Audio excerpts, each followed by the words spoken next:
ছাত্রদলের নেতৃত্বে বইছে পরিবর্তনের হাওয়া। ইতিমধ্যেই শেষ হয়েছে রাকিব ও নাসিরের নেতৃত্বাধীন কমিটির মেয়াদ, আর তাতেই সংগঠনটির নতুন নেতৃত্ব নিয়ে শুরু হয়েছে তোড়জোড়। আলোচনায় এক ঝাঁক নতুন মুখ। তারেক রহমানের সঙ্গে সাক্ষাৎ করে একাধিক নেতা জানিয়েছেন বর্তমান সুপার 5 কমিটির নেতৃত্বে বড় রদবদল আসতে পারে। এতে প্রশস্ত হবে বিগত দিনে বঞ্চিত নেতাদের মূল্যায়নের পথ।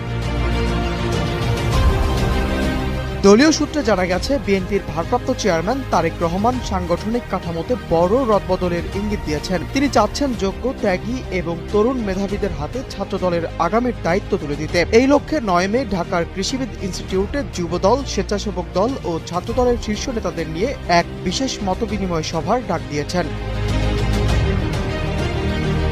এদিকে শীর্ষ 2 পদের জন্য ইতিমধ্যে শ্যামল মালুম, আবু রাফসান মোহাম্মদ ইয়াহিয়া, আমানুল্লাহ আমান, খোরশেদ আলম সোহেল এবং সালেউদ্দিন মোহাম্মদ আদনানের নাম জোরালোভাবে আলোচনায় আসছে। এছাড়া এসএম আবু জাফর, শরীফ প্রধান শুভ, মঞ্জুরুল আলম রিয়াদ, মমিনুল ইসলাম জিসান সহ আরও বেশ কয়েকজন নেতা লবিং চালিয়ে যাচ্ছেন। তৃণমূলের দাবি, রাজপথের আন্দোলন সংগ্রামে পরীক্ষিত নেতৃত্বের হাত ধরে গতিশীল হবে সংগঠন, যা রাজপথের আন্দোলনে জোরালো ভূমিকা রাখবে ছাত্রদল।